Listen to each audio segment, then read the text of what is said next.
The Indian diaspora in South Africa is under attack. They fear that the riots are taking a racial turn. Their businesses are being targeted and residents have now taken up arms to guard themselves. Our correspondent Calden Ongmu once again brings you this next report from the heart of the conflict. What started as a fight for former President Jacob Zuma has taken an ugly turn in South Africa. It was meant to be a cry of support by his supporters, but now the country is under unrest.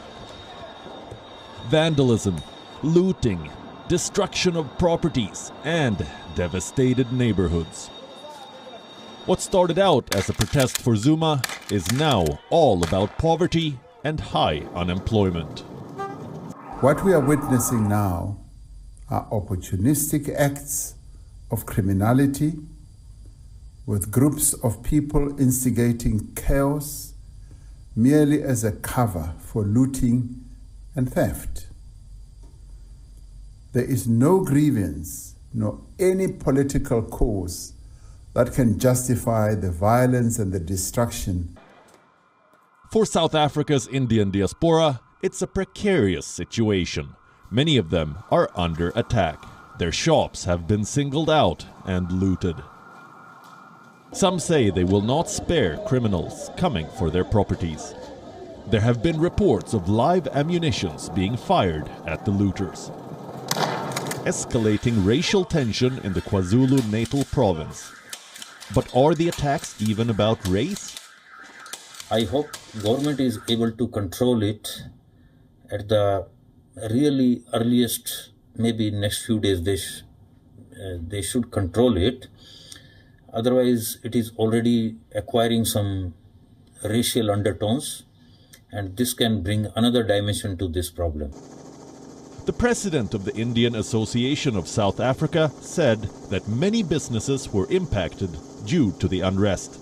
He told WION that the Indian consulate in Durban was working hard to keep the members of the community safe.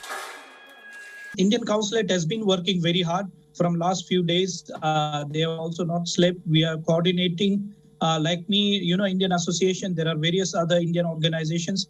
They are also coordinating with them. And they have created a helpline. There is a number as well as email address, which has been circulated widely. The situation on the ground remains volatile. The Zulu monarch has appealed to the nation, asking them to live in peace with the Indian community. But those on the streets are not sparing anyone. Over 1.4 million Indians reside in South Africa. The majority of Indians live in and around Durban, which is one of the worst affected cities. More and more soldiers are now being deployed on the ground. When the country is reeling under heavy economic loss due to massive violence and looting, shuffling racism card should be the last thing on anyone's mind right now.